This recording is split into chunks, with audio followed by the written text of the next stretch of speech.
गतः सिन्धुः शुक्षुभे स्वसनोर्मिमान् अपक्वयोगिनां अपक्वयोगिनश्चित्तान् कामाक्तं गुणयुग्यथा गिरयो वर्षधाराभिः हन्यमाना न विद्यथुः अभिभूयमाना व्यसनैः यथाधोक्षज चेतसः। वर्षा काल में नदियों में पानी बहुत भर जाता है और बड़े वेग से नदियां समुद्र की तरफ जाती हैं। तो जहाँ समुद्र का संगम होता है नदियों का, और खास करके कोई नदी यदि पर्वत पर से गिरती है समुद्र में तो बहुत जोर की आवाज होती है, पानी वहां पर अधिक आंदोलित होता है। जब ब्रज लीला का वर्णन किया जा रहा है तो समुद्र का वर्णन क्यों सुखदेव गोस्वामी कर रहे हैं, प्रश्न हो सकता है। श्रीपाद सनातन गोस्वामी जी कहते हैं उन छोटे छोटे बच्चों के लिए मानसी गंगा आदि ही समुद्र थे। उस पर झरने कोई गिर रहे हैं, छोटी छोटी नदी, तो उससे आवाज आ रही है, ऐसा लग रहा है इसी तरह से समुद्र क्षुभित होता है। अथवा जब वर्णन किया जा रहा है तो अन्य भी दृष्टांत ले रहे हैं। वर्षा काल में नदियां समुद्र में गिरती, शरीर भी संगतः सरिताओं के नदियों से संग होता है समुद्र का। सरित कहते हैं जिसमें पानी स्रवे बहे, उसको सरित कहते हैं। तो सरिताओं के संग में सिंधु चुप है, क्षुभित हो रहा है। साथ ही साथ वर्षा कालीन में वायु के झोंकोरों से जो तरंगे उठती किनारे पर, स्वसन्नेन उर्मिमान,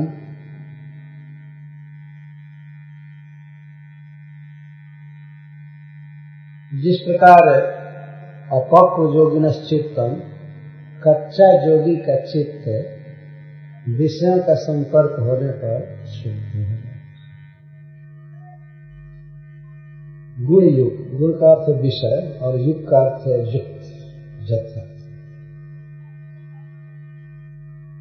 पक्का योगी किसको कहते हैं और कच्चा योगी किसको कहते हैं? यहाँ अपक्व योगी सब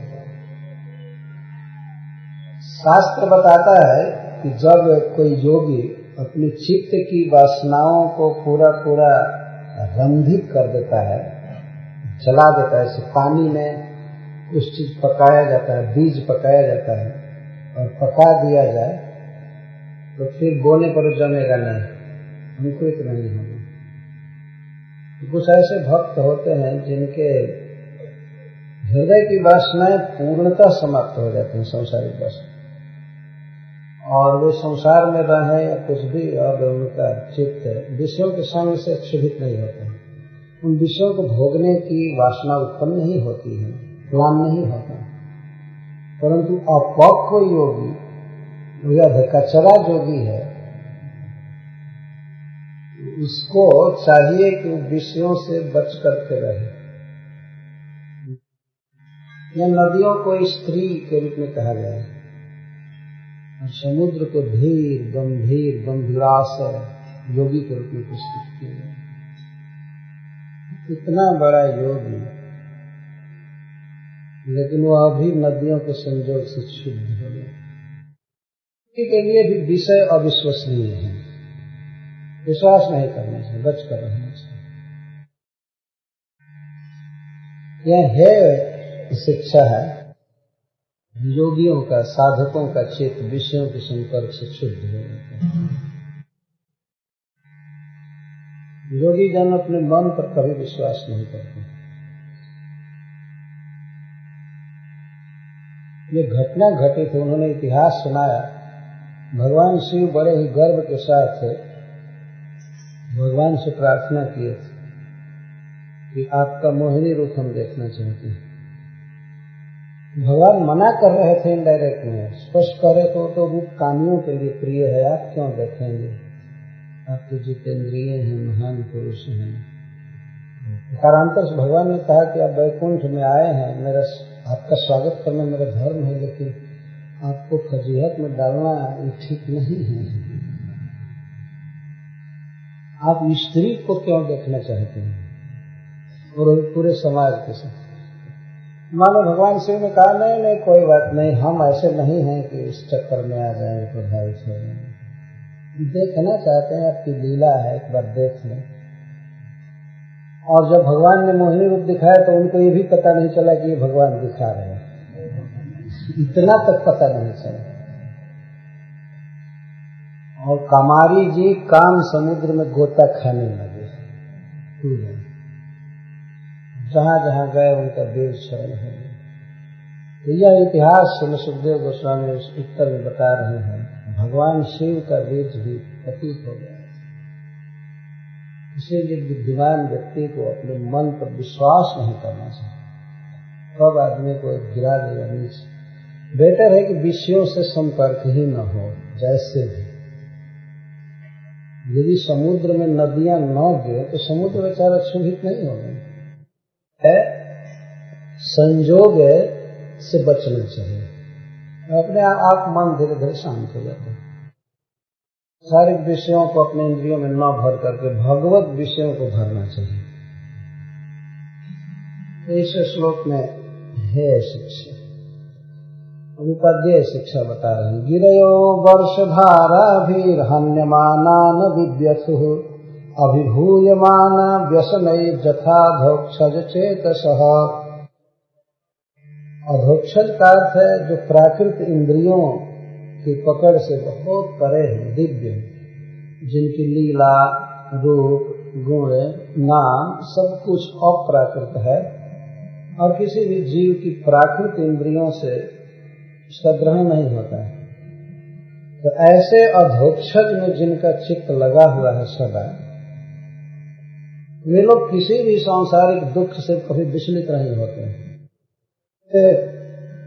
अधोक्षज में चित्त को रखने वाले लोग बड़े बड़े व्यसनों से दुखों से अभिभूत नहीं होते हैं। इसी प्रकार गिरय पर्वतों पर वर्षधारा भी, वर्षा की बूंदें गिरती हैं धारावाहिक, लेकिन फिर भी न विद्युत व्यथित नहीं होते। पर्वत दुखी नहीं होते हैं कि हाय हम पर वर्षा गिर रही है, वर्षा की बूंदें गिर रही हैं, दुखित नहीं होता, बल्कि वर्षा गिरने से पर्वत और स्वच्छ हो जाता है, उसका तेज बढ़ जाता है, धूलि अपसारण होता है, कई तरह से साफ हो जाता है। इस तरह से भगवान में जिनका चित्त लगा हुआ है, उनके जीवन में कोई कठिनाई आती है तो उस कठिनाई से विचलित नहीं होते हैं, बल्कि उनकी भक्ति, उनका तेज और बढ़ जाता है दुखों में। क्यों बढ़ता है? श्री विश्वनाथ चक्रवर्ती ठाकुर लिखते हैं, दैन्य वृद्ध्या गर्भाशय्यादि मालिन्य रहिता एवं भवन्ति इत्यादि। जब दुख पड़ता है किसी भक्त पर, सच्चे भक्त पर, तो वह उस समय दैन्य का अनुभव करता है, दीनता। और दीनता जब अनुभव होती है तब गर्व और असूया, किसी के गुणों में दोष निकालना, द्वेष करना, ये सब अपने आप समाप्त हो जाता है। इस संसार में मनुष्य अनेक दोषों से मुक्त हो सकता है, परंतु असूया दोष बहुत बड़ा दोष। असूया का अर्थ होता है किसी के गुणों में दोष निकालना, इसको इंग्लिश में फॉल्ट फाइंडिंग एटीट्यूड, असूया। और जिसमें असूया न हो है अनसूया, कभी दोष किसी में निकाला। ऐसे ऐसे महान पुरुष इस पृथ्वी पर हुए हैं जिन्होंने कभी किसी का दोष देखा ही नहीं, उनको दिखाई नहीं दिया, और छोटे छोटे गुण उनको बहुत बड़े बड़े रूप में दिखाई देते, कभी दोष नहीं दिखाई दिया।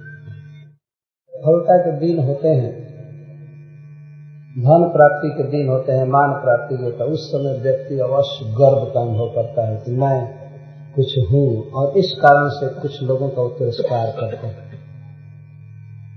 भगवान दुख देते हैं वैष्णवों पर, अपने भक्तों पर इस तरह से, तो उस दुख से वो अभिभूत नहीं होते हैं। ऐसा नहीं भजन छोड़ देते हैं या भगवान पर विश्वास कर लेते हैं, नहीं। जैसे पर्वतों पर वर्षा की बूंदें गिरती हैं, लेकिन पर्वत कभी घबराए नहीं, कभी चिल्लाए नहीं कि क्या हो रहा है, सहते रहते। गोस्वामी तुलसीदास जी इसका कुछ रूपांतरण करते हुए कहते हैं, बूंद आघात सहहि गिर कैसे, खल के वचन संत समझे। पर्वत समूह बूंदों के आघात को कैसे सहते हैं, जैसे खल के वचन को साधु लोग सह लें। बहुत से अपमानजनक बातें संसार में सुनने को मिलेंगी। आप कितना भी अच्छा जीवन जीवित की रही है, कुछ भी अच्छा कीजिए, लेकिन दोष निकालने वाले संसार में मिलेंगे, और एक नहीं ज्यादा दोष ही निकालने वाले मिलेंगे। यह संसार का स्वरूप है, इसलिए घबराना नहीं चाहिए। जब कोई व्यक्ति किसी की कभी निंदा न कर रहा हो, तो चिंता की बात है कि भाई निंदा क्यों नहीं कर रहा है, क्या बात है। हाँ, ये चिंता की बात है। श्रील प्रभुपाद जी कहते थे कि हरे कृष्ण आंदोलन के विषय में बहुत लोग कुछ कहा करते हैं उल्टा सीधा। भक्त लोग आकर के कहते थे, प्रभुपाद जी ऐसा इधर न्यूज पेपर में निकला था, निकला है, तो प्रभुपाद जी कहते थे, ओ तब सच्चा प्रचार हो रहा है, प्रभाव हो रहा है ना, कोई बोले ही नहीं कुछ तब तो माना जाएगा प्रचार हो ही नहीं रहा है, तो ठीक हो रहा है। ऐसे कई बार श्रील प्रभुपाद जी कहते हैं। तो दुख आते हैं, कई प्रकार के दुख आते हैं, जैसे त्रिताप, अनेक जीवों से, मनुष्यों से दुख प्राप्त होते हैं, देवताओं से दुख प्राप्त होते हैं, और अपने आप शरीर में, मन में भी अनेक दुख उत्पन्न हो जाते हैं। जिनका चित्त श्री कृष्ण में लगा हुआ है, जो श्री कृष्ण के माधुरी के आस्वादन में है, उनके लिए कौन बड़ा दुख है। जो बहुत बड़ा सुख मिल रहा है, तो उस सुख की तुलना में ये दुख कुछ भी नहीं। संसार का, सबका अपना कुछ भी विनाश हो जाए, उनका चित्त विचलित नहीं होता। भयावह दुख के समय में भी उन्हें सुख की प्रतीति होती है। श्रील रूप गोस्वामी जी ने एक पद में लिखा है, जेठ की दोपहरिया है और श्री राधा रानी श्री कृष्ण को देख रही हैं एक जगह से। तो राधा रानी खड़ी हैं एक पत्थर पर, सूर्यकांत मणि पर। सूर्यकांत मणि सूर्य के किरणों में पिघलने लगता है, बहुत गर्म हो जाता है। तो राधा रानी उस पत्थर पर खड़ी है और बहुत ही झकोरा चल रहा है, गर्म हवा चल रही है, ऊपर से सूर्य की किरण, नीचे पैर में फफोले पड़ रहे हैं, लेकिन वो कृष्ण को ऐसे स्तब्ध देख रही हैं कि उनको शरीर में, देह में फोड़ा पड़ रहा है, पैर में या धूप लग रही है, इसका कोई भान ही नहीं। उन्हें ऐसा लगता था कि जैसे वे चांदनी रात में कमल के पत्ते पर खड़ी है, ऐसा अनुभव हो रहा है। रूप गोस्वामी जी लिखते हैं, श्री कृष्ण को देखने में इतना आनंद मिल रहा था कि ये सब दुख का ध्यान नहीं था। यह तो खैर तो हलाद नहीं सकते हैं, भगवान की प्रिय भगवत स्वरूपा है, लेकिन भक्तों के भी मन में इस प्रकार की बात होती है। कुछ भी दुख हो, लेकिन श्री कृष्ण की भक्ति हो रही है, कृष्ण में चित्त लगा है, अब कोई भी दुख उसको अभिभूत नहीं कर पाते हैं, भक्ति से छुड़ा नहीं पाते हैं। या कोई व्यक्ति चाहे कि हम दुखों से लड़ करके दुखों को खत्म कर देंगे, नहीं। अब तक संसार में न जाने कितनी योजनाएं बनी होंगी, कितना संघ बना होगा संसार के दुखों को हटाने के लिए, लेकिन दुख हटे। कहीं कहीं मैं पढ़ता था, भारत के स्वास्थ्य विभाग द्वारा वाक्य लिखा था दीवारों पर, हम मलेरिया को सदा के लिए गहरी नींद में सुला देंगे। तो मच्छरों को सुला ही नहीं सकते हो तो मलेरिया कहाँ से सुला दोगे। जब से सृष्टि होगी है मनुष्य चाहता होगा कि ये कीड़े मकोड़े न रहे। क्या हुआ? घटे नहीं, बढ़ते जा रहे हैं, सबका अनुभव है। और लोग बताते हैं कि गंगा जी के तट पर एक भी मच्छर नहीं थे कहीं भी। हम लोगों का अनुभव है, बनारस में एक भी मच्छर नहीं था, लेकिन अब सब जगह बढ़ गए। मलेरिया को गहरी नींद में सुला दें, मलेरिया के रोगियों को सुलाएंगे।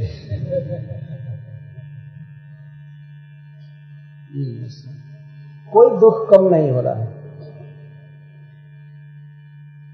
दुख बढ़ते जा रहे हैं, परंतु इन दुखों के बीच में भी सुखी रहने की एक कला है, वह है श्री कृष्ण में अपने मन को रखना। श्री कृष्ण में मन रहता है जब उनके नाम को वाणी पर रखा जाता है। हरे कृष्णा कृष्णा कृष्णा हरे हरे, हरे राम राम राम हरे। तो संसार का दुख हटाने से हटेंगे नहीं, कम करने से कम नहीं होने वाले हैं। इनसे बचने का उपाय है भगवान का भजन। जिन लोगों का मन भगवान में लगा हुआ है वे संसार के किसी भी दुख से दुखी नहीं होते, विचलित नहीं होते।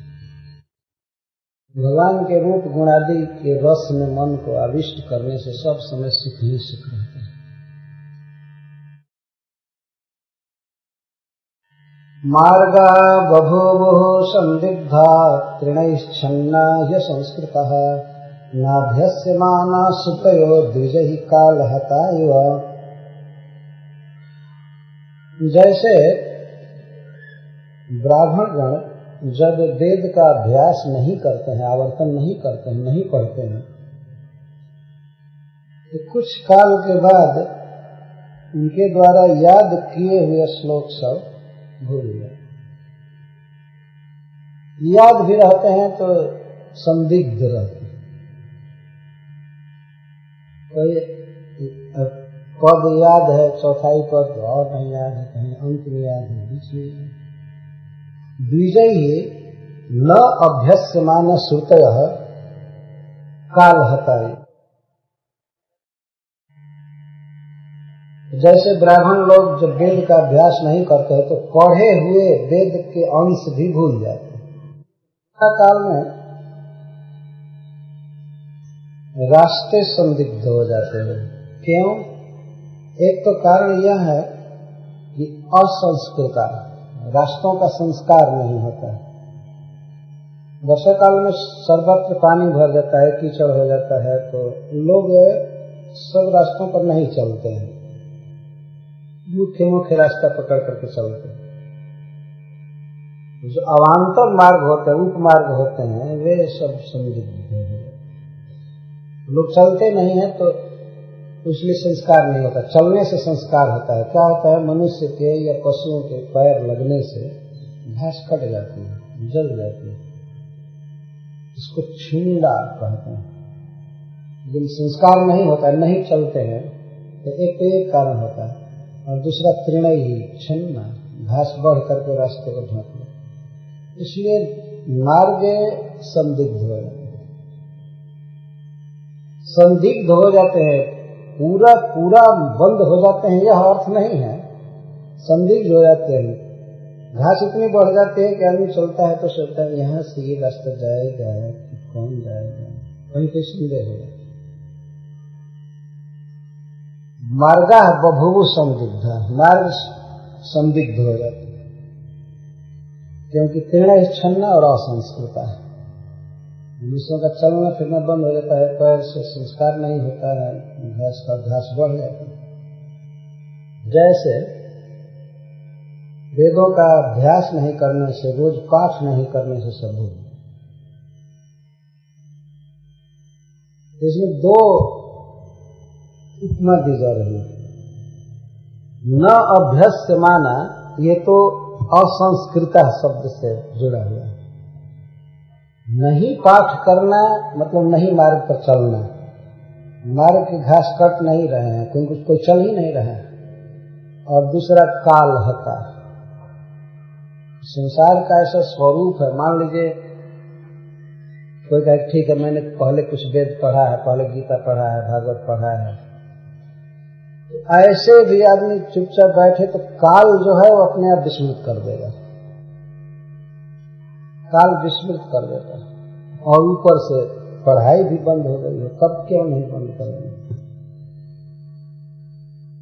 इसके द्वारा अतिरेक से यह शिक्षा दी जा रही है कि सदा ही वेदों का आवर्तन करना चाहिए, शास्त्र को रोज पढ़ना चाहिए। शास्त्र वास्तव में कृपा करके भगवान ने हम लोगों को दिया है। जब हम पढ़ेंगे भी नहीं तो हम क्या आशा करेंगे कि हम अध्यात्म में उन्नति पाएंगे? प्रत्येक व्यक्ति का यह कर्तव्य है कि वह पढ़े और सुने। पढ़ना और सुनना हमारे जीवन का सबसे बड़ा उत्तरदायित्व है। भगवान ने वेद शास्त्र दिया और उसको कहा कि पढ़ो सुनो। जैसे गीता बोलने के बाद वे कहते हैं जो इस गीता का अध्ययन करेगा उसके द्वारा मैं ज्ञान यज्ञ के द्वारा आराधित हूँ, और जो मेरे भक्तों में इसकी व्याख्या करेगा उससे बढ़कर मेरा प्रिय कोई है न हो। इतना तक भगवान बोलते हैं। तो इसमें क्या आशय छिपा है? भगवान का यह आशय है, मंतव्य है कि इसे पढ़ना चाहिए प्रतिदिन। और कुछ व्यक्ति यदि यह कहे कि हम पहले बहुत पढ़ चुके हैं तो भूल भी जाएगा। यदि अभ्यास न अभ्यास से माना, यदि अब अभ्यास नहीं कर रहे हैं तो पहले का पढ़ा हुआ भूल जाएगा, विस्मृत होगा।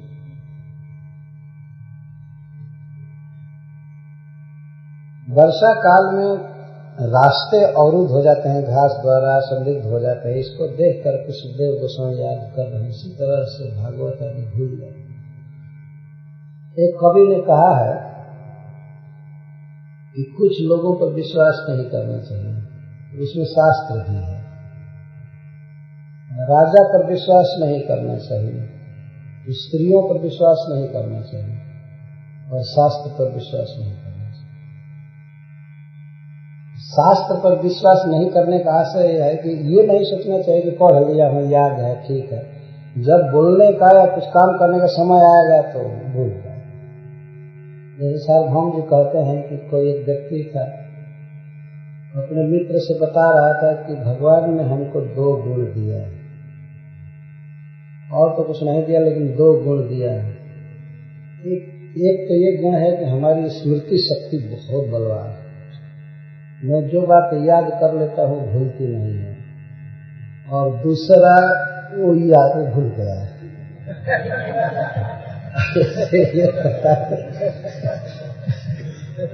स्मृति शक्ति बहुत बलवान है और दूसरी बात याद नहीं आ रही है।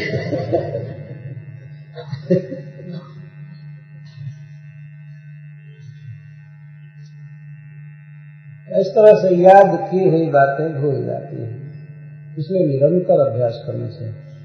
कम से कम देखिए, भगवान की इच्छा मान करके पढ़ा जाए तो यह भगवान की पूजा है। जैसे रंगनाथ में वो ब्राह्मण गीता पढ़ रहे थे, चैतन्य महाप्रभु पूछते हैं आप क्यों गीता पढ़ते हैं, आपको पढ़ने नहीं आता है, और फिर भी आप रोते हैं, रोमांच होता है, वाणी गदगद हो जाती है। तो ये ब्राह्मण कहे कि शुद्धा शुद्ध गीता पढ़ी गुरु आज्ञा मानी। मेरे गुरु महाराज ने कहा है कि गीता पढ़ो, इसलिए मैं गुरु की आज्ञा मान करके पढ़ रहा हूँ। मुझे समझ में कुछ भी नहीं आता है कि इसमें क्या कहा गया है, लेकिन धर्म क्षेत्र से लेकर के अंत तक यही स्मरण आता है कि अर्जुन के रथ पर श्याम सुंदर बैठे हैं, पीताम्बर पहने हैं और ऐसे उपदेश कर रहे हैं। यही जब मैं याद करता हूँ तो मेरे आंखों में आंसू आता है और शरीर में रोमांच होता है, गला गदगद होता है। तो भगवान चैतन्य महाप्रभु ने कहा गीता पढ़ने के लिए सबसे सुयोग्य कैंडिडेट है आत्मचिंतन।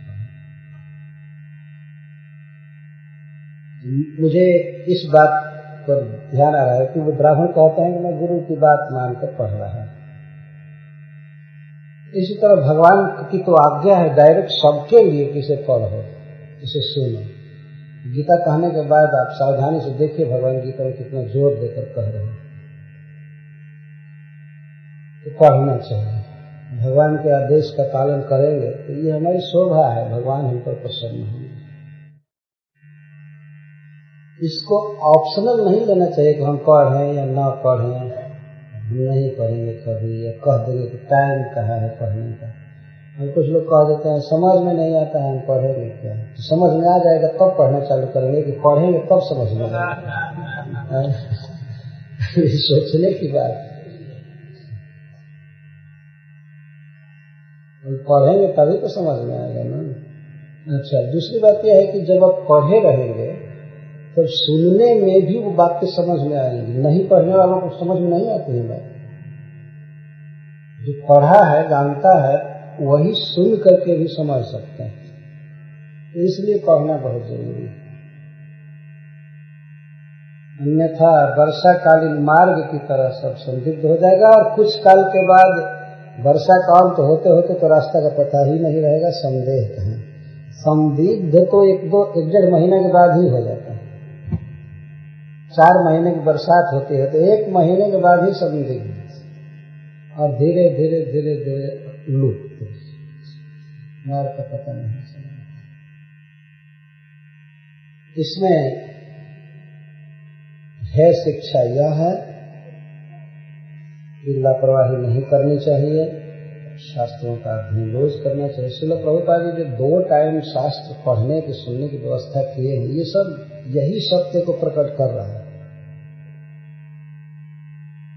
सवेरे श्रीमद् भागवतम और शाम को भगवद गीता, कम से कम 2 बार तो भगवान के शास्त्रों को टच में आने, एक के द्वारा भगवान की लीला को समझे और दूसरे के द्वारा भगवान के उपदेश को समझे। न अभ्यस्य माना अनावर्त्य माना इति असंस्कृत साम्यम अतएव कालेन केनचित् कालेन आहता विस्मृताश्च भवन्ति। अनेन अधीतानां वेदानां आवृत्तिं कुर्वन् अवस्थेयम् अन्यथा तो प्रत्यवाय शिक्षा।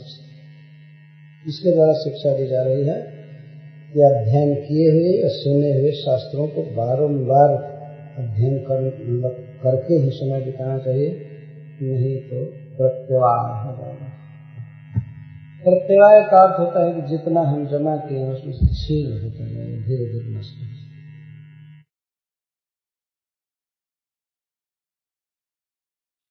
लोक बंधु सुखेषु विद्युतश्चल सौहृदः स्थैर्यं चक्रुः कामिन्यः पुरुषेषु गुणेष्विव। लोक बंधुषु मेघेषु, मेघ लोक बंधु है। कितना अच्छा स्वभाव दिया है भगवान ने मेघों को, अपना जल रूप जीवन बरसा कर सबको सुखी करते हैं। लेकिन ऐसे मेघों के पास भी ये बिजली अस्थिर नहीं। तो लगता है कि डाइवर्स देकर के दूसरे को ग्रहण करेंगे, फिर इधर ग्रहण करेंगे, इधर ग्रहण करेंगे। विद्युत की उतना स्त्रियों से दे रहे हैं सुखदेव गोस्वामी, सभी स्त्रियों की नहीं। यहाँ पर वे शब्द स्पेशली दे रहे हैं कामिन्य। कामिन्य है कामिनियां, जिनके चित्त में केवल काम वासना है, पति के प्रति प्रेम नहीं है, अनुराग नहीं है। वे स्त्रियां, पुरुष चाहे कितना भी गुणवान हो लेकिन नए नए पुरुष की खोज में रहती हैं।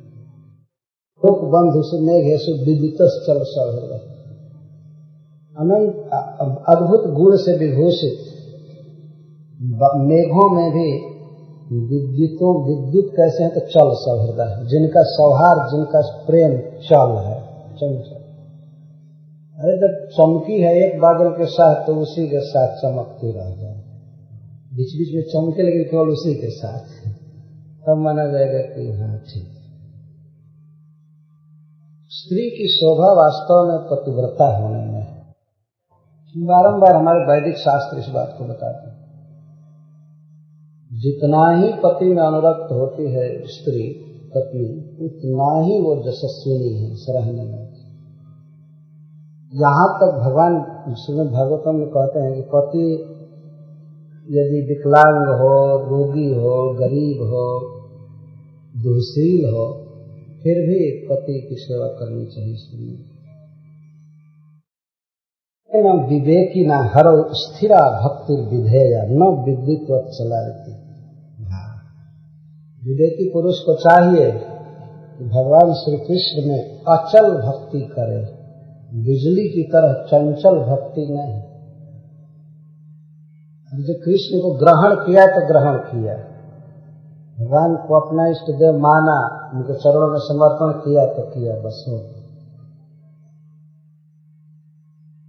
और ऐसा नहीं कि कोई विपत्ति आने पर या कोई प्रलोभन आने पर और कृष्ण को भी छोड़ दे, इधर उधर चले। स्थिर अचल प्रीति कृष्ण से करनी चाहिए। तो व्यतिरेक भाव से समझा रहे हैं। व्यतिरेक और कहता है उल्टे ढंग से। वैष्णवों के लिए यह शिक्षा है, मतलब जो भाव की मन की चंचलता है कृष्ण में वो त्याग देना चाहिए, ये शिक्षा। पतिव्रता स्त्री की तरह कृष्ण के साथ हुए तो हुए। देखते हैं कोई पतिव्रता स्त्री है, पति के साथ होती है, पति के सुख में दुख में जीवन बिता देती है,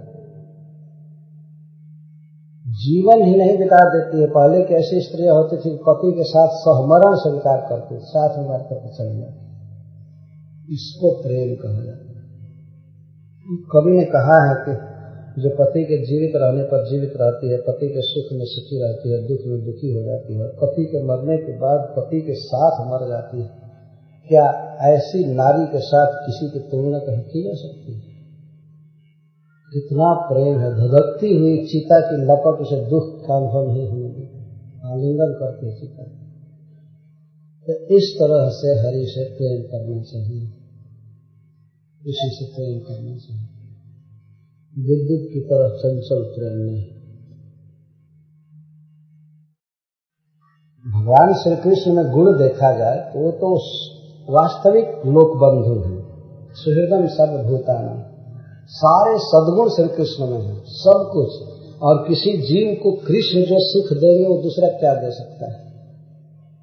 कोई देवी देवता या कोई पंथ विपथ क्या सुख देगा किसी को जो कृष्ण सुख दे सकती है? तो वास्तविक लोक बंधु हैं, जगन्नाथ हैं। उन्हीं के चरणों में अचल स्नेह करना चाहिए। सुखदेव गोस्वामी का यह संदेश है। और भाव की जो कमियां होती हैं उससे बचना चाहिए, इस श्लोक द्वारा ये सिखाया जा रहा है। धनुर्वियति माहेन्द्रम निर्गुणम च गुणिन्य भाग व्यक्ते गुण व्यति करे अगुणवान पुरुषो यथा। बारंबार समाज में चर्चा होती है सगुण निर्गुण, सगुण निर्गुण, भगवान निर्गुण है कि सगुण है, भगवान निर्गुण है कि सगुण है। तो वास्तव में भगवान निर्गुण भी है, सगुण भी है। इस श्लोक में बताया जा रहा है। सगुण का अर्थ है गुण के साथ, माया के साथ। माया के द्वारा वो इस जगत की रचना करते हैं तो उस समय वो गुणों के साथ रहते हैं, इसलिए उनको सगुण कहते हैं। पर वास्तव में भगवान है निर्गुण। प्रकृति के गुणों का तनिक भी टच नहीं है भगवान में, भगवान की लीला। परंतु प्रकृति के साथ कार्य करते हैं। सबसे पहले अपने को कारणोदक साई के रूप में प्रस्तुत करते हैं, प्रकृति पर दृष्टिपात करते हैं। फिर एक ब्रह्मांड के भीतर अपने को विस्तारित करके और पुनः सृष्टि करते हैं गुणों के द्वारा। प्रकृति के गुणों को स्वीकार करके सृष्टि करते हैं, पालन करते हैं, प्रलय करते हैं। परंतु वास्तव में है भगवान अगुण, गुणहीन है, अर्थात पूर्ण चिद घन है, चिद वस्तु। तो इसको ऐसे समझा रहे हैं। गुणिनी वियति, गुणमय आकाश में, वियत का अर्थ है आकाश, गुणमय आकाश में निर्गुण धनुष उगा हुआ है। महेंद्रम धनु, महेंद्र का इंद्र धनुष, महाइंद्र मतलब इंद्र। महेंद्रम धनु मतलब भगवान इंद्र का धनुष, जिसे इंद्र धनुष कहते हैं। वो आकाश में आता है, रहता है, दिखाई पड़ता है, लेकिन उसमें गुण नहीं होता है। गुण का अर्थ है ज्या, जो रस्सी बंधी होती है दोनों छोर से। आपने देखा हो इंद्र धनुष में वो रस्सी नहीं होती, वो निर्गुण रहता है कहाँ? गुणनी वियति, गुणमय आकाश में। यहाँ गुण का अर्थ है शब्द, शब्द एक गुण है। आकाश का गुण है शब्द, वायु का गुण है स्पर्श, अग्नि का गुण है रूप, जल का गुण है स्वाद और पृथ्वी का गुण है गंध। आकाश स्वयं गुणमय है, लेकिन गुणमय आकाश में निर्गुण धनुष उगा है। ठीक इसी तरह से व्यक्ति प्रपंच जो होता है, जो भगवान सृष्टि करते हैं, तो यहाँ इस जगत में अपने को कारणोदकशाही के रूप में, गर्भोदकशाही के रूप में या लीलावतार के रूप में विविध अवतार ग्रहण करते हैं, रहते हैं अगुण ही, लेकिन इस गुणमय जगत में, इस गुणमय जगत में भगवान अगुण ही रहते हैं। जैसे गुणमय आकाश में महेंद्र का धनुष निर्गुण रहता है गुणमय आकाश में, गुणनी वियति, गुणनी वियति सप्तमी विभक्ति में है। गुणमय आकाश में निर्गुण महेंद्रम धनु अभात, बहुत सुंदर लगता है। अभात का अर्थ बभव, बहुत सुंदर लगता है। आप सबने देखा होगा इंद्रधनुष में कई रंग होते हैं। इंद्रधनुष की उपमा भगवान से दे रहे हैं और इस प्राकृतिक जगत की उपमा आकाश से, क्योंकि गुणमय है। भगवान ऐसे प्रकृति से पार रहे, लेकिन उस समय उनकी शोभा नहीं। शोभा का ये तात्पर्य है यहाँ कि यहाँ लोगों को पता नहीं लगता है भगवान कैसे हैं, और इधर से निराकार का नारा बोला जाता है।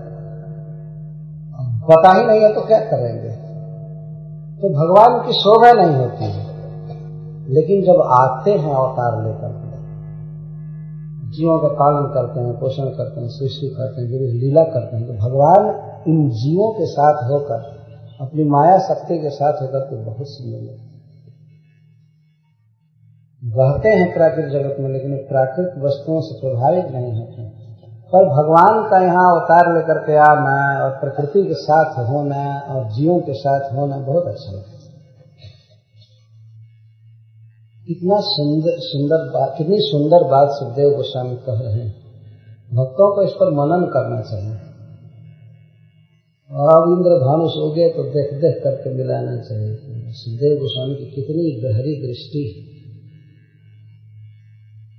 इतने जटिल प्रश्न का एक श्लोक में इतना सफाई से उन्होंने उत्तर दे दिया है। भगवान सगुण है, निर्गुण है। जरूरत पड़ती है तो गुणों के साथ हो जाते हैं, क्योंकि वे जब तक गुणों को टच नहीं करेंगे, इसमें चेतना नहीं आएगी, कोई सृष्टि हो नहीं सकती। इसलिए सगुण है, अर्थात माया शक्ति के साथ होते हैं। भगवान अपनी शक्ति को स्वीकार करके सृष्टि करते हैं। यही तो सौंदर्य है। आप देखिए, कोई ऐसा व्यक्ति हो जो बहुत पढ़ा लिखा हो, स्वस्थ हो, धनी हो, सब हो, लेकिन एक ऑफिस में अलग बंद रहे और सामान्य लोगों से उसकी भेंट न हो, तो शोभा नहीं देगा। लेकिन वही व्यक्ति विवाह करे और कुछ बनावे, अपने बच्चों के साथ हो, अपनी पत्नी के साथ हो और समाज के साथ हो, तो उसको सुंदर लगेगा। नहीं तो ऐसे भूत जैसा अकेले रहने का। तो भगवान इस विश्व स्थित जीवों के साथ जब होते हैं, माया शक्ति के साथ होते हैं, तो बहुत अच्छा लगता है। क्या भगवान वास्तव में गुणों से अभिभूत होते हैं? नहीं। वहां इंद्रधनुष में जो गुण शब्द हो केवल रस्सी के लिए कहा गया है कि उसमें रस्सी नहीं रहती है, जया नहीं रहता है, निर्गुण रहता है। गुण माने रस्सी, बिना गुण के, अर्थात निर्गुण इंद्रधनुष गुणमय आकाश में बहुत अच्छा लगता है। भगवान अपने धाम में जो लीला करते हैं करते रहे, जब यहाँ पता ही नहीं चलेगा तो उनकी शोभा क्या है। जब यहाँ आकर के लीला करते हैं तब अच्छा लगता है। इसीलिए भक्त लोग, देवता लोग उनको यहाँ बारंबार लाया करते हैं, बुलाया करते हैं। भगवान अवतार लेते हैं और वो अवतार लेकर के सब लीलाएं किए हैं, तभी यहाँ पता है। नहीं तो गोलोक में क्या करते हैं किसी को कुछ पता नहीं। कौन वहां जाकर के लिखा, वहां कोई लीला खास नहीं लिखी गई। यही लिखा गया सब चिन्मय है, गोपियां उनकी स्वरूप शक्ति हैं। लेकिन भगवान वहां कहाँ पर्वत उठाए होंगे और वहां कहाँ अग्निपान किए, सब लीलाएं कुछ पता ही नहीं। ऐसे नित्य लीलाएं हैं, लेकिन वहां से कौन लिखे। इस जगत में आते हैं, गुणमय जगत में, और लीला करते हैं, तब बहुत अच्छा लगता है। तो भगवान वास्तव में निर्गुण है, परंतु प्रकृति को स्वीकार जब करते हैं, सृष्टि आदि करते हैं, तो बहुत अच्छा लगता है। जैसे परिवार में देखिए, परिवार में 10 आदमी हैं, घर का एक मालिक भी है, रात को सब सोए रहे तो उसमें उनकी शोभा नहीं है। सवेरे जगते हैं, भोजन बनता है, कुछ ऑफिस जाते हैं, यह जो हलचल होती है तब अच्छा लगता है। वह भी व्यक्ति अपनी पोशाक पहन करके जाता है जहाँ जाना है। हाँ नहीं तो हाँ, वास्तव में भगवान जब आते हैं तो बहुत अच्छा लगता है। ये तो भगवान की बात कही गई, अब जीव की बात कह रहे हैं। नरराजोदुपच्छन्नः स्वज्योत्स्ना राजितै घनैः अहं मत्या भासितया स्वभाषा पुरुषो यथा। उदुपैश्छन्नः मेघैश्छन्न घनैश्छन्नः उदुपः नरराज। रात्रि के समय चंद्रमा उगते हैं, लेकिन वर्षा काल में इतने घने घने बादल छाए रहते हैं, चंद्रमा सुशोभित नहीं होता है, अपना स्वरूप प्रकाश नहीं कर पाता है। जितना तेज चंद्रमा में रहता है दिखाई नहीं पड़ता। किसके द्वारा ढक लिया जाता है? घनई, घनों के द्वारा, बादलों के द्वारा। कथम भूत ही घनई, बादल कैसे पता चलते हैं? कहते हैं स्वज्योत्सना राजित है, चंद्रमा की ज्योत्सना से, प्रकाश से वे राजित होते हैं आकाश में, अच्छा लगता है। चंद्रमा न उगे तो बादल भी नहीं दिखाई देगा। चंद्रमा उगता है तो सबसे पहले संध्या राग से बादल लाल लाल दिखाई देंगे, रात्रि में वहीं से प्रारंभ हो जाता है कि चंद्रमा उगा है और चंद्रमा के कारण बादल लाल लाल दिखाई दे रहे हैं। धीरे धीरे धीरे धीरे सफेद दिखाई देने लगते। ज्योत्सना राजित है, अपनी ही किरणों से, अपनी ही ज्योत्सना से बादल राजित होते हैं, लेकिन चंद्रमा जिन बादलों की शोभा को बढ़ा रहा है वही बादल चंद्रमा के स्वरूप को ढक रहे हैं। इसी तरह से अहंकार के द्वारा जीव ढका हुआ है, जबकि अहंकार को या देह को प्रकाशित आत्मा कर रहा है। यदि आत्मा न रहे अहंकार में, सूक्ष्म शरीर में और स्थूल शरीर में, तो यह शरीर कुछ भी नहीं काम करेगा। उसी के प्रकाश से प्रकाशित है, उसके चैतन्य से इसमें चेतना है, लेकिन फिर भी यही उस जीव को ढका है। बहुत सुंदर उदाहरण है यह। 2 प्रकार के आवरण में जीव बंद है, एक तो स्थूल जो हम लोगों का शरीर है, और दूसरा अहममति। अहममति का मैं यह हूँ, ऐसा हूँ।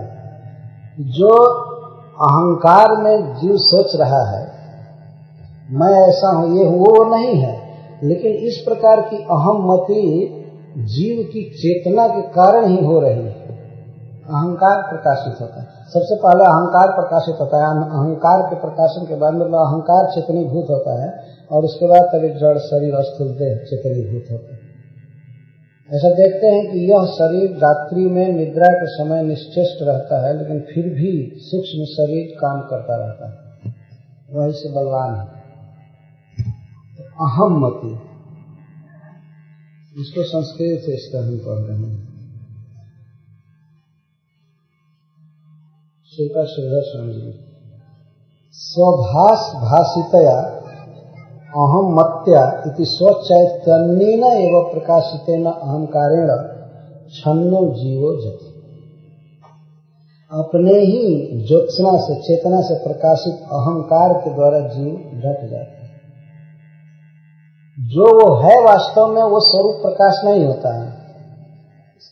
अनावरण स्वरूप नहीं समझ में आता है जीव को कि मैं कृष्ण का नित्य दास हूं, मैं चिन्मय।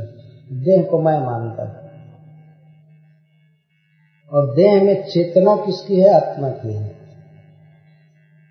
आत्मा इस देह में है या मन में है तो इसमें चेतना आ रही है, ये सुंदर लगता है। यदि शरीर से आत्मा निकल जाता है तो वास्तव में शरीर देखने लायक नहीं रहने। शरीर में आत्मा न रहे तो शरीर किसी काम का नहीं है, और उसी की चेतना से प्रकाशित हो रहा है और उसी के स्वरूप को ढक रहा है। अथवा इसका एक अर्थ हुआ अहम विद्वान दाता वेत्ता सुर इति स्वप्रतीकैव आरोपितया अहमत्य। अथवा कभी कभी जीव मानता है कि मैं दाता हूँ, मैं सूर हूँ, मैं विद्वान हूँ, मैं वेत्ता हूँ, जानकार हूँ। अपनी ही मति से व्यक्ति कोई सोच ऐसा हो तो शोभा नहीं देता है यह भावना। अहंकार से उसकी शोभा नष्ट हो जाती है। लेकिन मूल अर्थ ऊपर वाला ही है। बादलों से मेघों से छन्न होकर के चंद्रमा शोभा नहीं देता है। न रराज का अर्थ विलक्षणतया, घनेभ्यो विलक्षणतया न रराज। यथा पुरुष प्रत्यगात्मा स्वभाषा स्वपृथक सिद्ध धर्मभूत ज्ञानेन भाषितया समुन्नतया अहमत्या देहात्म भ्रांत्या देहात पृथक न प्रकाशित। जीव भ्रम में है कि मैं ये देह हूँ, और इस कारण से देह से भिन्न जो उसका विलक्षण स्वरूप है वो प्रकाशित नहीं हो पाता। न रराज, राजित नहीं होता, इसका अर्थ स्वरूप अभिव्यक्ति न प्राप्त, अपने स्वरूप को नहीं समझता। यथा पुरुष प्रत्यगात्मा स्वभाषा स्वपृथक सिद्ध धर्मभूत ज्ञानेन भाषितया समुन्नतया अहमत्या देहात्म भ्रांत्या देहात पृथक न प्रकाशित। जीव भ्रम में है कि मैं ये देह हूँ, और इस कारण से देह से भिन्न जो उसका विलक्षण स्वरूप है वो प्रकाशित नहीं हो पाता। न रराज, राजित नहीं होता, इसका अर्थ स्वरूप अभिव्यक्ति न प्राप्त, अपने स्वरूप को नहीं समझ पाता। कितना जीव का विलक्षण स्वरूप है। जब जड़ शरीर को वह प्रकाशित कर रहा है, चेतना दे रहा है, तो अपने आप में वो कितना चिन्मय है। ऐसा भगवान के समान चिन्मय जीव और अपने को जड़ देह मानता है, देह को ही प्रकाशित कर रहा है। यह बात चंद्रमा और मेघ से साफ साफ समझ में आ जाती है। चंद्रमा का स्वरूप नहीं दिखाई पड़ रहा है, और चंद्रमा के कारण बादल अच्छा लग रहा है, शुभ्र लगता है, चाहे लाल लगे, जैसा है। तो इसमें शिक्षा है। क्या शिक्षा है शिक्षा है शिक्षा यह है कि अहंकार से, इस देह से पृथक अपने को करके देखना चाहिए। हम ये सब कुछ नहीं, जब हम देह नहीं है, अहंकार नहीं है, तो हम क्या किसी परिवार के हैं? जब देह ही नहीं है तो परिवार और गांव समाज क्या चीज? अपना स्वरूप प्रकाशित नहीं हो रहा है, तो अपने स्वरूप में स्थित होने के लिए इनका प्रतिवाद करना चाहिए, इसको हटाना चाहिए। जैसे बादलों में ढका हुआ चंद्रमा अपने आप स्वरूप स्फूर्ति प्राप्त नहीं करता है। कब प्राप्त करता है? जब शरद काल आता है। शरद काल आएगा, बादलों को हटा देगा, आकाश साफ हो जाएगा, चंद्रमा के स्वरूप अभिव्यक्ति होने लगेगा। चमचम चमकता हुआ पूर्णिमा का चंद्रमा बहुत सुंदर है। भगवत प्रसादानुगृहीत ज्ञान लक्षण प्रकाशन अभिव्यक्त स्वरूप। कैसे ये जीव का आवरण हटेगा, कैसे अपने शुद्ध स्वरूप में प्रकाशित होगा? जब भगवत प्रसादेन, जब भगवान की कृपा होगी। जैसे चंद्रमा अपने प्रयास से वो अलग चमक नहीं सकता है जब तक शरद काल नहीं आता है, तो शरद काल आने पर अपने आप चमकने लगता है। उसी तरह जब भगवान की कृपा होती है, अर्थात जीव जब भजन करता है, हरे कृष्णा कृष्णा कृष्णा हरे हरे, हरे राम राम राम हरे हरे, तब भगवान की कृपा से यह ज्ञान निरस्त होता है। तेषामेवानुकंपार्थम अहम अज्ञानजं तमः नास्यामात्म भावस्थो ज्ञान दीपेन भाष्य। भगवान अज्ञान को नष्ट करते हैं, लेकिन हमसे क्या अपेक्षा करते हैं? सतत युक्ता। हम सतत युक्त रहे, कीर्तन करें, श्रवण करें। अज्ञान दूर करने का काम भगवान का है। सिद्ध कृष्ण प्रेम साध्य कहु न श्रवण आदि शुद्ध चित्त करें। तो स्वरूप प्राप्त करने के लिए श्रवण ही आदि है। श्रवण आदि शुद्ध चित्त करेंगे। श्रवण जिनमें पहला साधन है, ऐसे साधनों को करने से शुद्ध चित्त और करे उदय अपने आप। तो चंद्रमा को कहीं से लाना नहीं पड़ता है, बादल हटाइए चंद्रमा अपना प्रकाश देने लगता है, क्योंकि उसका प्रकाश नित्य सिद्ध है, बाहर से नहीं लाना है। पर बादल को, अज्ञान को तो हटाना पड़ेगा ना। अज्ञान हटाने के लिए और ज्ञान देने के लिए ही ये सब आयोजन किए जाते हैं।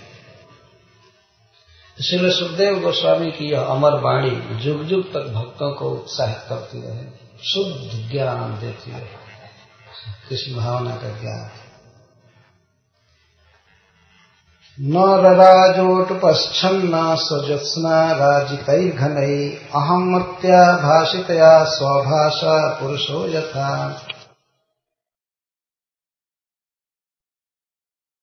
गृहस्थों के लिए स्पेशल बात कह रहे हैं। मेघागमोत्सवा हृष्टा प्रत्यनंदन शिखंडिनः गृहेषु तप्ता निर्वीणा जथा च्युत जनागमे। वर्षा काल में जब मेघ छाते हैं और गरजते हैं तो मयूर बहुत हर्षित होते हैं, पंख फैला करके नाचने लगते हैं, कूकने लगते हैं। बादल का आकाश में आना और मयूरों का नाचना, पंख फैला करके, उसको प्रत्यनंदन का अभिनंदन। शिखंडी न, शिखंड कहते हैं मुकुट को, जिस पर शिखंड रहता है उसको शिखंडी कहते हैं, मयूर। तो शिखंडी गण, मयूर गण, मेघ आगम उत्सवा, मेघ का आगम ही उनका आनंद होता है। मेघ का आना देखते हैं आकाश में हर्षित हो जाते हैं, बादल के आने से नाचने लगते हैं, हर्षित होते हैं। हृष्टा, अतएव हृष्टा, मेघ का आगम ही उनके चित्त में उल्लास उत्पन्न करने वाला होता है और इसलिए हर्षित हो जाते हैं। वैसे ही जैसे गृहेषु तप्ता निर्वीणा जथा च्युत जनागम। गृहेषु का अर्थ जो लोग स्त्री के साथ रहते हैं, बच्चों के साथ रहते हैं, घर गृहस्थी में जो लोग हैं, कहने का आशय ये है, ये कभी कभी यदि भाग्यशाली हैं तो तप्त हो जाते हैं, तप्त रहते हैं। तप्त का यहाँ अर्थ है अहो महाक्लेशद गृहम, ये घर बहुत दुखद और दुखी रहते हैं। क्यों दुखी रहते? तप्त रहते हैं। कुटुंब भरणादिना सज्जन दर्शना भावाग्निना तप्ता है। भक्तों से भेंट नहीं होती है, इस आग में जलते हैं। तो सुकृतशाली गृहस्थों की बात कही जाती है, वो अच्छे गृहस्थ हैं, उन्हें जब वैष्णवों का संग नहीं मिलता है तो इस आग से तप्त रहते हैं। वैष्णव के अदर्शन की ज्वाला से जलते रहते हैं, तप। और दूसरा ताप है कुटुंब भरण आदि। कुटुंब भरण आदि, कैसे परिवार चलेगा, कमाने में फिक्र में तप्त रहते हैं और इस कारण से निर्वीण होते हैं। निर्वीण का अर्थ है संसार में है बुद्धि रहती है, अच्छा नहीं। हे भगवान, कोई ऐसा अवसर मिलता है कि भाग जाता है इस घर से, और नहीं भाग सकता हूं तो कम से कम भगवान के भक्त तो आते, उनके साथ कुछ देर बैठ करके कृष्ण का कीर्तन होता, कथा होती, ये चिंता में रहते हैं, उनको निर्वीण कहते। जैसे निर्वीण पुरुष और घर गृहस्थी में तप्त पुरुष और च्युत के जनों के आने पर हर्षित होते हैं। कृष्ण के जन जब आते हैं घर पर तो बहुत प्रसन्न होते हैं कि आज भगवान का कीर्तन मिलेगा, कथा होगी, अपने बंधुओं का संग मिलेगा। ये परिवार आदि का पालन ये पर लोगों का, पराये लोगों का पालन है और करना पड़ता है। अपने आदमी वो नहीं है, अपने आदमी वैष्णव हैं। भगवान कृष्ण के जो जन है और च्युत के जो जन है वही स्वजन है, और बाकी दूसरे का पालन करना पड़ रहा है। तो जो इस बात को जान जाते हैं वे चिंता में रहते हैं, तो उन्हें जैसे अकस्मात वैष्णवों का आगमन घर पर देखकर आनंद होता है, और ही मयूर की तरह नाचने लगते हैं, तो इस तरह स्वागत करते हैं। गृहस्थ ऐसे होते हैं, न घर छूटता है न दुख घटता है। घर में दुख लगा हुआ, छूटता भी नहीं है। यह भी हो जाए घर न छूटे, दुख कम हो जाए, दुख भी कम नहीं होता। तो वे ऐसे रोगी की तरह होते हैं कि वो न रोगी अस्पताल जा सकता है न रोग कम हो सकता है। तो कृपा करके कुछ डॉक्टर ही घर पर जाते हैं, क्या करें। तो कहा भी चैतन्य चौथार में कहा भी, यदि साधु वैद्य पाए तार उपदेश मंत्र पिशाची पलाए, भ्रमिते भ्रमिते यदि साधु वैद्य पाए। तो साधु जन कभी कभी गृहस्थों के घर पर जाते हैं, जानते हैं कि बेचारे चाहते हैं भगवान का भजन, भगवान का श्रवण कीर्तन, लेकिन घर छूटता नहीं है। अब लोग देख ही रहे हैं कितना बंधन है गृहस्थों का। तो गृहस्थी का तो बंधन है ही, अब तो आश्रम आदि का भी बहुत भारी बंधन है। वो अभी एक घर ही जैसा है वास्तव, बहुत बड़ा बंधन। तो ऐसे बंधन में पड़े हुए जन जब देखते हैं कि अपने घर पर वैष्णव जन आते हैं तो वे खुश हो जाते हैं, चलो बहुत अच्छा, बहुत प्रसन्न रहते हैं। इसको भी रामचरितमानस में भगवान श्री राम कहते हैं, लक्ष्मण देखहु मोर गण नाचत बारिद पेख, गृही विरतिरत हर्ष जस विष्णु भगत कहु देख। देखो लक्ष्मण मयूर नाच रहे हैं, भगवान वर्षा ऋतु का वर्णन कर रहे हैं। देखो ये मयूर नाच रहे हैं बादल को देख करके। लक्ष्मण देखहु मोर गण नाचत बारिद पेख, मोरों का समुदाय नाच रहा है। ठीक वैसे जैसे घर में घर के दुखों से उबा हुआ भगवान के भजन के लिए व्याकुल व्यक्ति विष्णु भक्त को देख करके हर्षित होता है। विष्णु भगत बहुत ही सुंदर बात। अपने घर पर वैष्णव आवे तो यह घर का भाग्य होता है।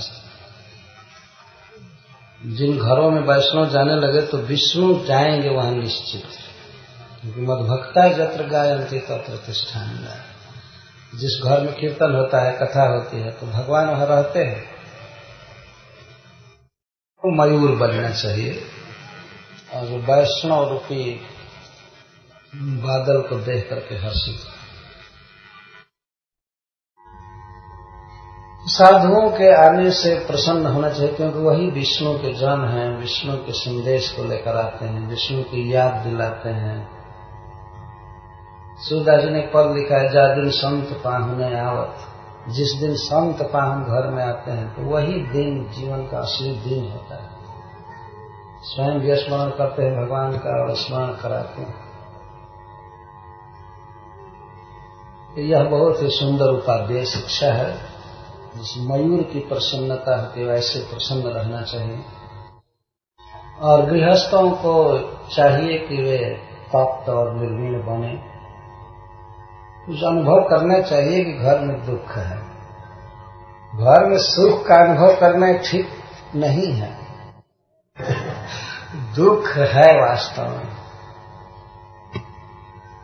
और व्यक्ति दुख का अनुभव करेगा और निर्वीण होगा, तब साधुओं के समागम का आनंद ले सकते हैं।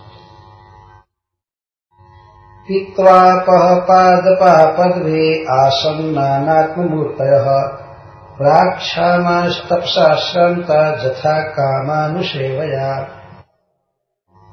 पादपः वृक्षगण, वृक्षगण अपने पैरों से अर्थात अपने मूल से अपह पीत्वा जल पी पी कर अनेक प्रकार के हो जाते, समृद्ध हो जाते। जैसे तपस्या करके पहले क्षीण होते हैं जोगी लोग, भक्त लोग, लेकिन बाद में सुखद वस्तुओं को पा करके वे ठीक हो जाते हैं। तपस्या से पहले तो शांत रहते हैं।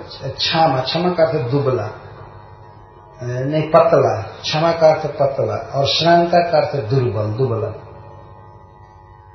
भजन करते करते तपस्या करते करते भक्त पहले क्षीण हो जाते हैं और दुर्बल हो जाते हैं। लेकिन बाद में भगवत प्रसाद आदि मिलता है और ठीक है। ध्यान पादपा पद भी अपह पीतवा, जल पी पी करके और बहुत विविध प्रकार सुंदर लगने लगे, पत्र पुष्प फल आदि धारण कर लिए, बहुत अच्छा लगने लगते हैं। पैर से बेचारे पिए, उनसे नहीं खाए, संग्रह नहीं किए। इसी तरह से भक्त को चाहिए कि ठीक है और जीवन निर्वाह करे, भगवान का प्रसाद खूब अच्छा से खाए, लेकिन और इंद्रिय तृप्ति के सामान का संग्रह न करे।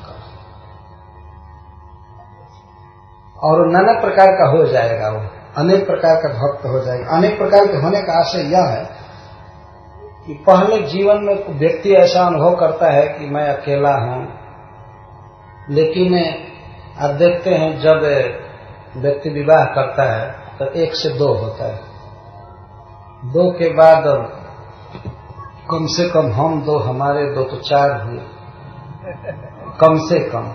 ऐसे तो और ज्यादा करना चाहिए ज्यादा बच्चा होना चाहिए, यही गृहस्थी की शोभा है। तो बहुत हो गए, और बहुत प्रकार की पोशाक, बहुत प्रकार के और भी कार, मोटरसाइकिल और क्या, तो एक आदमी बहुत हो जाता है। बहुत होकर एक ही आदमी फैला हुआ है, ये ध्यान रखना चाहिए कि एक ही आदमी बहुत हुआ है, पत्नी के रूप में, बच्चों के रूप में और सब। और उसके बाद स्टूडियो में जाकर फोटो खिंचाते पूरा परिवार बहुत हो गए। तो इसी तरह से वैष्णव बहुत हो जाते हैं। पहले तो वे एक रहते हैं, लेकिन बस दूसरा वे क्या, कृष्ण, कृष्ण के साथ 2 होते हैं। कृष्ण के संबंध से अवरूप गोस्वामी जी भी अपने हो गए, सुखदेव गोस्वामी अपने हुए, ब्रह्मा जी या और भी जितने आचार्य हैं सब अपने परिवार के हुए। वैष्णव समाज बहुत हो जाए, यह अर्थ किया गया है। अकेला नहीं होता है, बहुत समाज हो जाता है। ये उपदेश शिक्षा है। इसमें उपदेश शिक्षा यह है कि तप करना चाहिए, और भोग भोगना हो तो उस पैर से थोड़ा सा, पैर से भोगने का एक अर्थ यह भी साधु के हो सके, पैर पर जो पैसा चढ़ाया जाए बस उतना ही से संतोष करें, बाकी हाथ में पाकिट में नहीं उतने से संतोष करें। पैर से पी ले लक्ष्मी जी।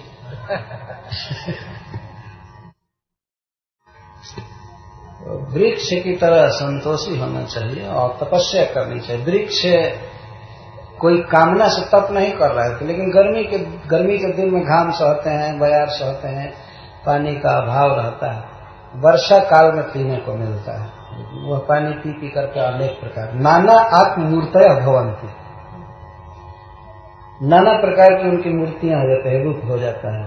फल का कुछ अलग दृश्य होता है, पत्ता का अलग, पुष्प का अलग, इस तरह से अनेक हो जाते हैं। तो इसी तरह से तपस्या करनी चाहिए, भगवान का भजन करना चाहिए। बाद में तो हम बहुत सुंदर समाज में जाने वाले हैं, भगवान कृष्ण के साथ होने वाले हैं। कहने का आशय है कि कृष्ण को प्राप्त करने के लिए कष्ट सहना चाहिए, तप करना चाहिए। और पुनः गृहस्थों के लिए शिक्षा होता है, अथवा आश्रमस्थों के लिए शिक्षा फिर आ रही। सरः स्वशांत रोध शून्यसु रंगापि सारसः गृहे स्वशांत कृत्येषु ग्राम्या इव दुराशया। ग्राम्या प्राकृत जन जो समाज में, परिवार में ही सुख मानते हैं, उनको ग्राम्य कहो। जैसे ग्राम में जन अपने घर में ही पड़े रहते हैं और घर में कृत्य की कोई शांति नहीं है, यह करना है, वह करना है, वह करना। अशांत कृत्येषु गृहेषु, कृत्य इतना बाकी रहता है, कभी शांत नहीं होता है। आदमी सोचता है यह करने लायक है, यह करने लायक है, तब तक फिर करने लायक अनंत काम है घर गृहस्थी में। कभी काम धंधा शांत नहीं होता है और उसी घर में पड़े रहते हैं। क्यों? दुराशया। घर गृहस्थी में ही हमारा परम पुरुषार्थ है, यह जिनकी भावना है उनको दूषित आशय वाला, गंदा आशय। वो सोचते हैं कि हम गृह से, अपने परिवार से ही बस परम पुरुषार्थ, परम सुख प्राप्त कर लेंगे, उनको दुराशय। और समाज में रहना ही अच्छा लगता है, क्योंकि ग्राम्य दुराशय अथवा ग्राम्य का अर्थ है स्त्री के साथ रहने में ही जो बहुत सुख मानते हैं। स्त्री के साथ थोड़ा सा सुख उन्हें मिल जाए, बस इसी को जीवन का परम पुरुषार्थ मानते। ग्राम्य दुराशय घर में ही पड़े रहते हैं। तो जैसे गृहस्थ लोग घर में पड़े रहते हैं, वैसे ही सारस पक्षी के जोड़ा साथ रहते हैं। तो सरहसु अशांत रोधसु, ऐसे सरोवरों के तट पर ही पड़े रहते हैं, सरोवरों में ही पड़े रहते हैं जिनके तट अशांत रहते हैं। जोर की हवा चलती है तो तरंग उठती है, और तरंग उठती है तो सरोवर का पानी क्या करता है कि तट पर कंटक डालता रहता है। भीतर जो कंटक है उसको लाकर तट पर डालते हैं, तो कांटे रहते हैं, गंदगी रहती है, साथ रहती है। साथ भोजपुरी शब्द है, जो गंदा कचरा जो रहता है वो तट पर ला करके जमा कर, उसको साथ कहते। तो साथ, कंटक और पानी का हिलोरा ये सब रहता है, और कीचड़। लेकिन सारस पक्षी वहीं पर टिका रहता है, तो जलचर जीवों को खाने के लिए। अशांत रोधस, जिसका तट अशांत है, ऐसे सरस सरोवरों में सारसा न्यस, हे अंग, हे महाराज परीक्षित, ये आश्चर्य में चाहे खेद में कह रहे हैं, आश्चर्य है कि ये लोग क्यों गृह नहीं पड़े हुए, क्या देख रहे हो। यही बुद्धि है पुरुषार्थ। जैसे सारस सब दुख सहते हैं, पानी का हिलोरा आ रहा है, कंटक है, कीचड़ है, साथ पड़ी हुई है, फिर भी वहीं पड़े रहते। इसी तरह घर गृहस्थी में रहने वाले लोग, सब दुख मिलता रहता है, सारा दुख अपने घर में मिलता है, पर वहीं पड़े रहते हैं। आश्चर्य या खेद, दुख क्या कहा जाए। कहीं भी आदमी जाए, लेकिन अपने घर जितना जोर से भागता है उतना कहीं नहीं जाता। और घर में कोई सुख नहीं है, वहां जाकर के जलना पड़ता है, दुख है, लेकिन फिर भी वहीं न्यसु न्यस वहीं बसे रहते। और ऐसे घर में कि जहां पर करने लायक कामों की इतिश्री नहीं है, ये करना, वो करना, ये करना, ये करना, तुरंत ऑफिस जाना, ऐसा करना, वैसा करना, इधर करना, उधर वो करना। तो जहां अशांति है, जहां केवल दुख है, वहीं क्यों पड़े हुए? क्योंकि दुराशया ग्राम में ज्ञान ही नहीं है। ज्ञान समझ में यह है कि हमारी घर गृहस्थी ही हमको सबसे बड़ा सुख देगी। तो यहाँ पर एक है शिक्षा है कि सारस जैसा घर में नहीं पड़े रहना चाहिए, कुछ निकल करके हरिद्वार आदि भी घूमना चाहिए, और हंसों के साथ में रहना चाहिए। हरे कृष्णा कृष्णा कृष्णा हरे हरे, हरे राम इसमें शिक्षा दी जा रही है। उसमें सरोवर के लिए कहा गया अशांत रोधसु, और गृह के लिए कहा गया है अशांत कृत्येषु। उसका तट अशांत है, दुखद है, और घर तो कृत्य के कारण बहुत दुखद है।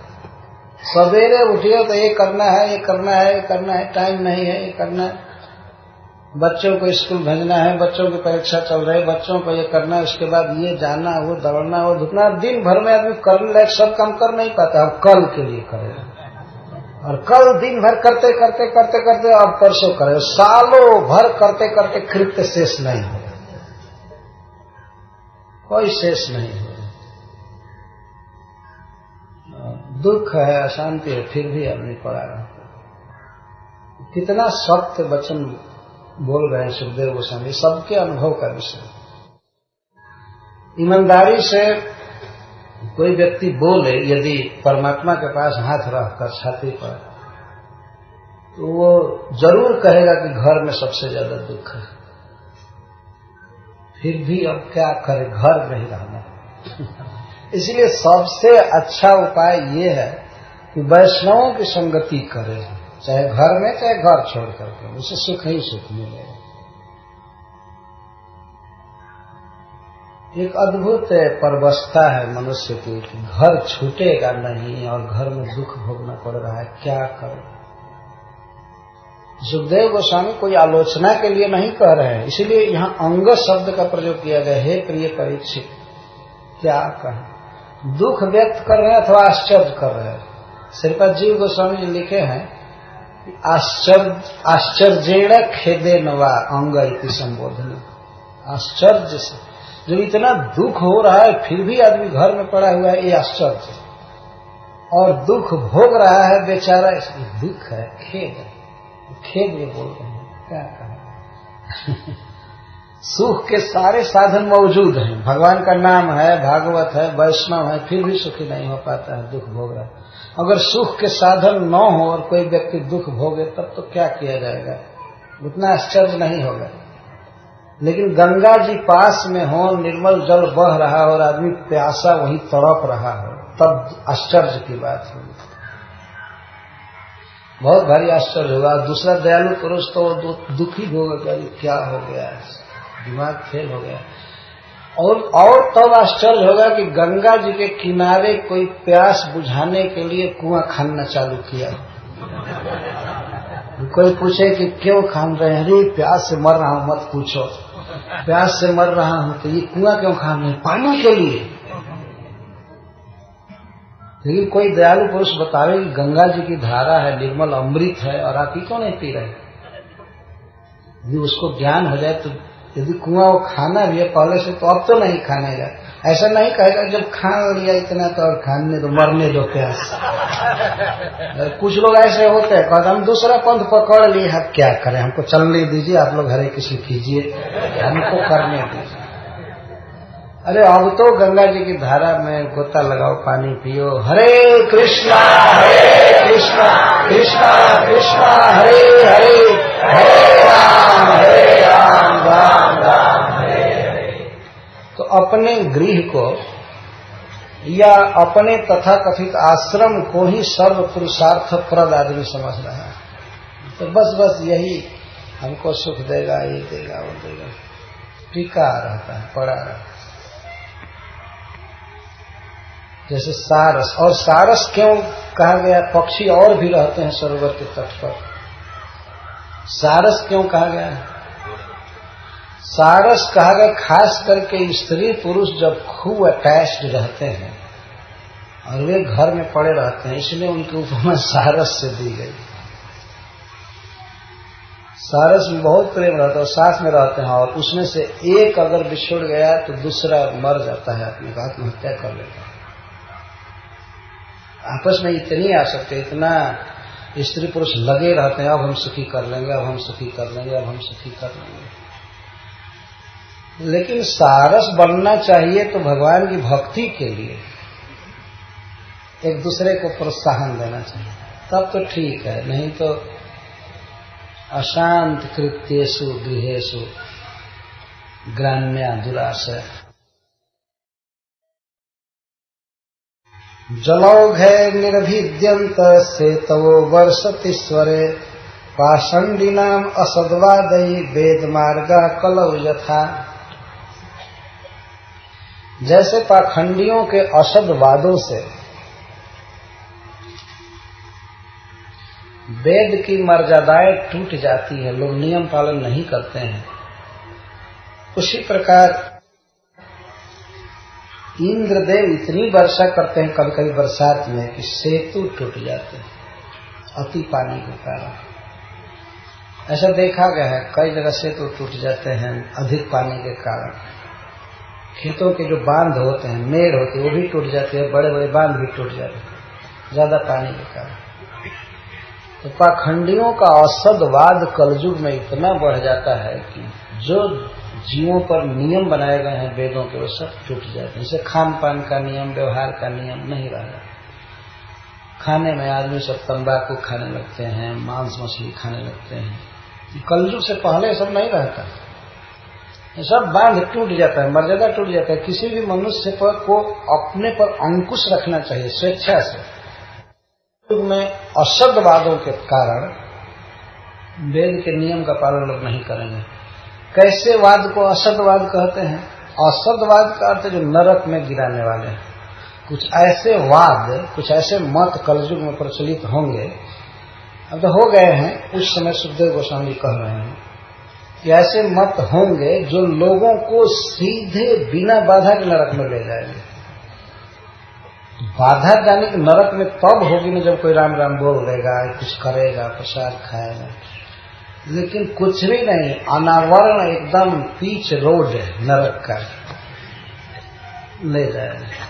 असदवाद, न सदवाद, असदवाद, जो न पहले था न वेदों में है, केवल मन कल्पित है।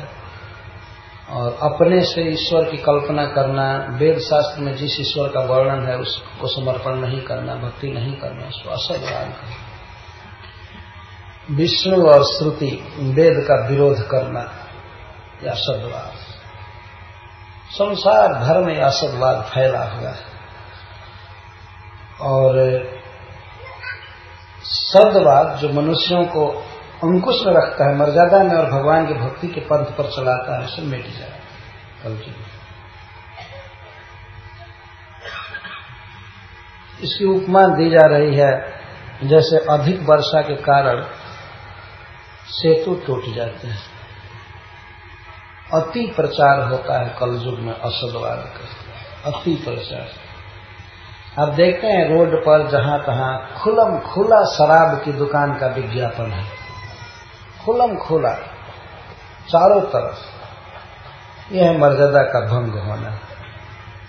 एक तरफ सिखाए, वैष्णव लोग सिखाते हैं नो इंटॉक्सिकेशन, और रोड पर चारों तरफ लीजिए लीजिए लीजिए, इंटॉक्सिकेटेड हो जाइए और ट्रक एक्सीडेंट कीजिए। रोड पर कम से कम ये तो नहीं बताना चाहिए ना। एक तरफ तो सरकार कहती है कि भाई ड्राइविंग मत करो पी करके, लेकिन मत पियो कभी नहीं कहती है, साहस ही नहीं कहना। पियो लेकिन पी कर ड्राइविंग मत करो। पी करके सो जाओ, चाहे कुछ देर घर पर रहो, जब होश आवे तब चलाना चालू करो। पीना मना कर रहे हैं तो रोड पर क्यों शराब की का एडवर्टाइजमेंट है? रोड पर तो ड्राइवर बाँचते चलेगा ना,